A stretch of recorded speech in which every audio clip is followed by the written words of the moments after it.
Good morning. I'm Bonnie Gardner. I'm co-chair of the Public Affairs Forum at the First Unitarian Universalist Church of Austin.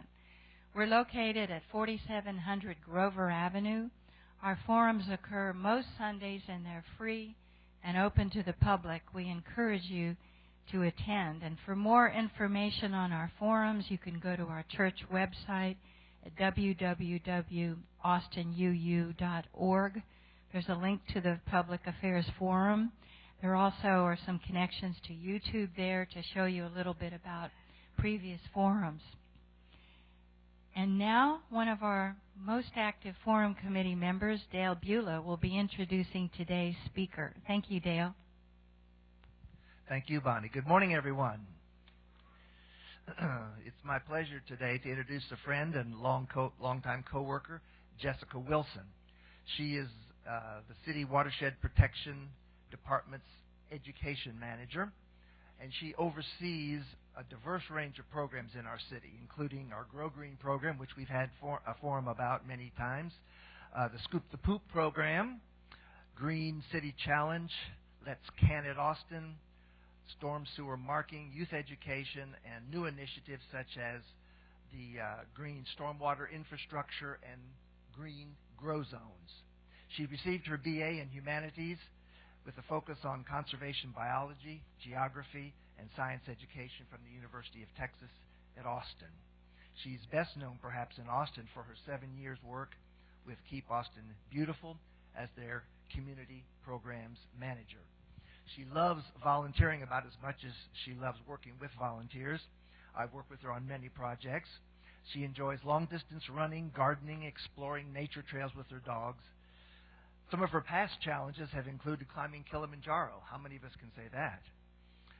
She also has performed at the Long Center in a Bollywood musical. How many of us can say that? So one of her big challenges for this coming year is to embrace every moment she can with her newborn daughter. So I want you to welcome her to our stage, and let's learn about taking care of our earth. Thank you.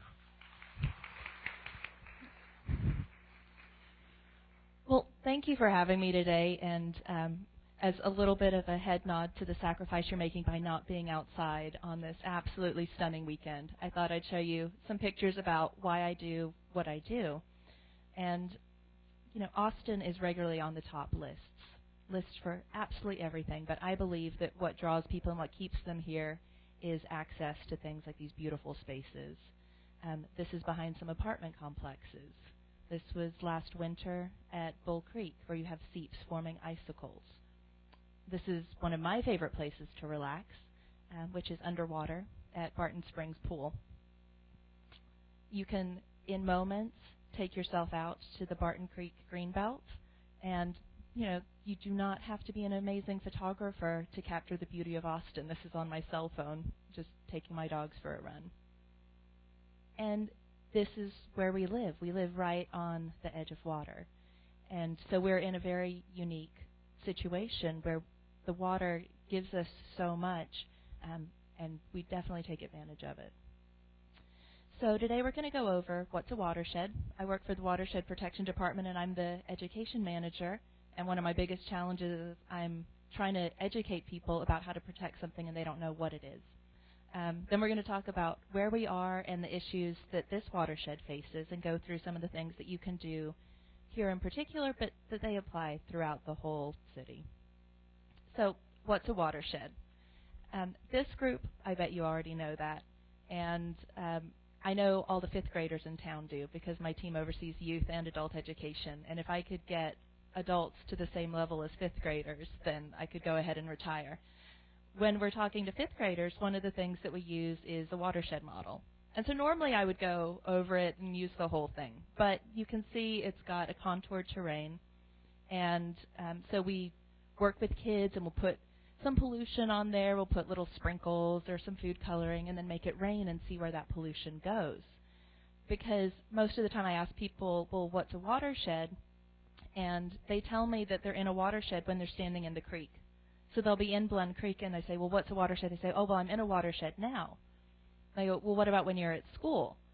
And no, I'm in school, or no, I'm in church, but we're always in a watershed, because what the watershed really is, it's the land that drains into the creek. And that's why we have all the contours. So if you pour the pollution on one side, it's going to drain down into one body of water. You pour it on the other side of the hill, it goes to the other body of water. In my department, we focus on protecting lives, property, and the environment by reducing the impacts of flood, erosion, and water pollution. And it's really important to recognize that we're reducing the impacts of those. So as we've changed the way that we use the land, we impact all of those, but some of those things already existed. Floods did not exist. That's just a silly statement to make, especially for you guys that go to church here. You're probably aware there's some stories about flooding. So we are actually in the Waller Creek watershed. How many of you have been to Waller Creek before? Okay, so it goes right through the university campus. You see it going through downtown, but we're quite a ways away from that. But we're that little red dot is where the church is. And this comes from a GIS viewer that we have on our website, so you can type in any address around town and see exactly where you are in the watershed. And this viewer will also tell you some parameters of the watershed, and it will give you information about the water quality in it. So we're looking at 6 square miles.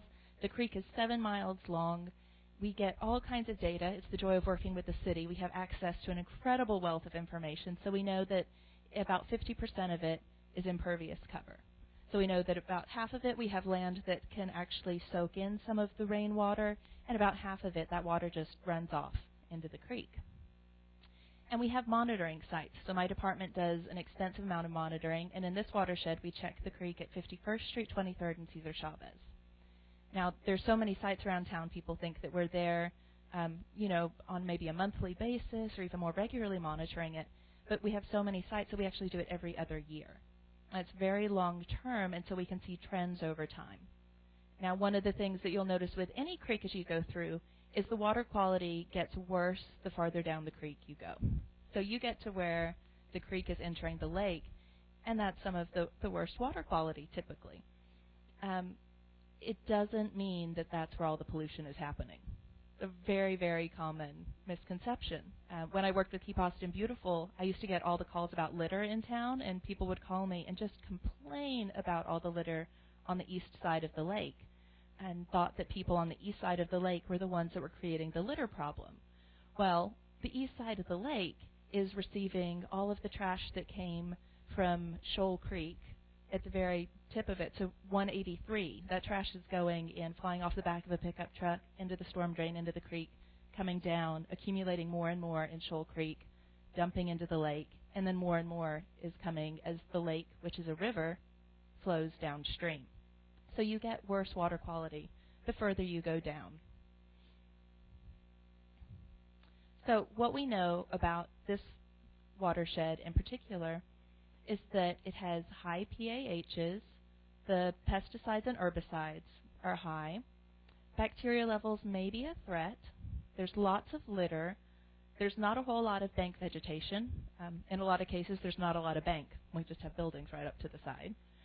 But you do have a good macroinvertebrate community. And this information is so valuable to us because it's what allows us to then see how we can change our behavior to improve the creek and the water quality. This is a land use map of our watershed that we're in right now, and the yellow shows single-family homes. So that's really encouraging for all of us because there's limited things that we can do as citizens sometimes. I mean, we absolutely want to participate in the political process and make sure that all the codes and ordinances meet our values, but sometimes it's frustrating when all of